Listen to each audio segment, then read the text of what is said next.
আসসালামু আলাইকুম রহমতুল্লাহ। মক্কার কাফিরদের পার্লামেন্ট দারুন নাদওয়া। সেখানে আবু জাহেল, উতবা সাহেব, আবু লাহাব সহ মক্কার সেরা সেরা মাথাগুলো তাদের পার্লামেন্টে সংসদে বসেছে। কি করে ইসলামকে শেষ করে দেওয়া যায়, ইসলামের নবী মোহাম্মদুর রাসূলুল্লাহকে খতম করে দেওয়া যায়, সেই পরামর্শ সবাই যখন তারা বসতে যাবে, এমন সময় দেখে দরজার পাশে একজন ঠুনঠুনে বুড়ো দাঁড়িয়ে আছে। আপনি কে? সে বলল, আমি তোমাদের পরামর্শ শুনতে এসেছি, যদি সম্ভব হয় তাহলে পরামর্শ দিব।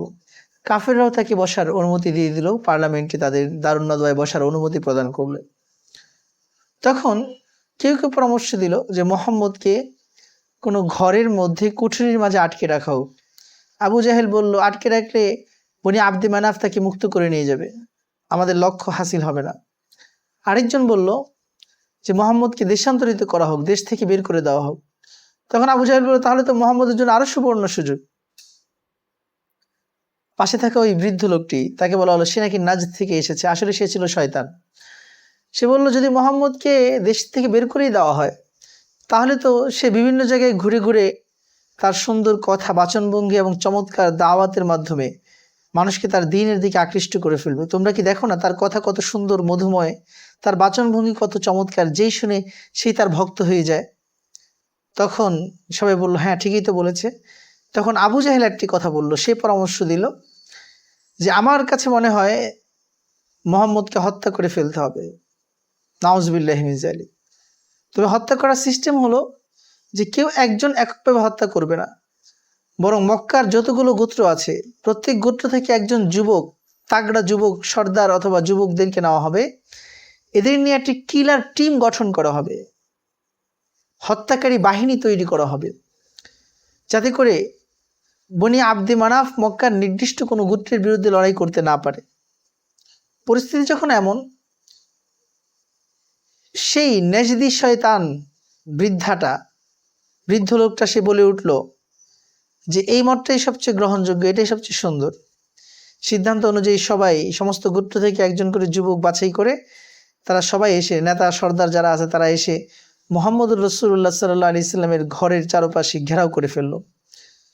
নবী করিম সাল্লাল্লাহু আলাইহি সাল্লামকে আল্লাহ পাক জিবরাইল আমিনের মাধ্যমে ওহী নাজিল করে জানিয়ে দিলেন। সূরা আনফালের 30 নম্বর আয়াতে আল্লাহ পাক বলছেন, وَإِذْ يَمْكُرُ بِكَ الَّذِينَ كَفَرُوا لِيُثْبِتُوكَ أَوْ يَقْتُلُوكَ أَوْ يُخْرِجُوكَ وَيَمْكُرُونَ وَيَمْكُرُ اللَّهُ وَاللَّهُ خَيْرُ الْمَاكِرِينَ। وَإِذْ يَمْكُرُ بِكَ الَّذِينَ كَفَرُوا, যে কাফিররা যখন আপনাকে নিয়ে কূটকৌশল মেতেছে, আপনাকে বন্দি করবে, না হয় হত্যা করবে, না হয় আপনাকে দেশ থেকে বের করিয়ে দিবে, এই সিদ্ধান্ত তারা নিয়েছিল। আল্লাহ পাক বলে, কাফেররাও চক্রান্ত করে, আল্লাহ পাকও সেই চক্রান্তের জবাব দেন। কিন্তু আল্লাহই হলো শ্রেষ্ঠ উত্তম কৌশল প্রণয়নকারী, তার চাইতে শ্রেষ্ঠ কৌশলী আর কেউ নেই। আল্লাহু আকবার। রাসূল করিম সাল্লাল্লাহু আলাইহি সাল্লামকে আল্লাহ পাক ওহী নাজিল করে জানিয়ে দিলেন, আপনি হিজরতের জন্য বের হয়ে যান, আজকে রাতেই আপনাকে মক্কা ত্যাগ করতে হবে। বিশ্বনবী দেখলেন চারপাশে হত্যাকারীরা ছড়িয়ে আছে। নবীজি তখন আলী ইবনে আবি তালিব, আলীকে ডেকে বললেন, আলী তুমি আমার বিছানায় শুয়ে পড়ো। বিশ্বনবী তার নিজের সবুজ চাদর আলী রাদিয়াল্লাহু তাআলা আনহুর গায়ে দিয়ে নবীজি ঘুম পাড়ায় দিলেন। বললেন, লা তাখাফ, ভয় পেও না, তোমার কোনো ক্ষতি হবে না, কেউ ক্ষতি করতে পারবে না ইনশাআল্লাহ। আলী ইবনে আবি তালিব রাদিয়াল্লাহু তাআলা আনহুকে মক্কার সকল মানুষের আমানতগুলো নবীজি বুঝাই দিলেন।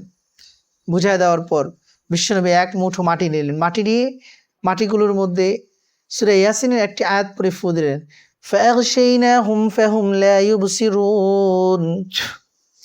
ফু দিয়ে শাহাতিল উজু বলে সকল কাফিরদের দিকে ছড়িয়ে দিলেন।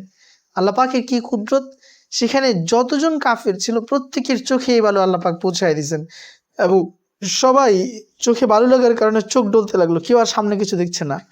নবী করিম সাল্লাল্লাহু আলাইহি সাল্লাম সুন্দরভাবে সেখান থেকে হেঁটে আবু বকর সিদ্দিক রাদিয়াল্লাহু তাআলা আনহু ঘরে চলে গেলেন, এবং সেখান থেকে তারা হিজরতের যাত্রা শুরু করলেন। তো প্রিয় বন্ধুরা আমার, এটা ছিল নবীজির জীবন্ত একটি মজেজা, যেখানে বিপুল পরিমাণের কিলার টিম থাকা সত্ত্বেও তাদের দিব্য চোখে ধুলি দিয়ে আল্লাহ পাক তার রাসূলকে হেফাজত করেছেন, তার অলৌকিকত্ব মজেজা প্রকাশ করেছেন। আসুন আমরা সেই নবীকে আমাদের জীবনের আদর্শ হিসেবে গ্রহণ করি, আমাদের লাইফস্টাইলের আইকন হিসেবে তাকে আমরা প্রতিষ্ঠিত করি। আল্লাহ পাক নবীজির সুন্নাহ অনুযায়ী জীবনকে আলোকিত করার তৌফিক দান করুন।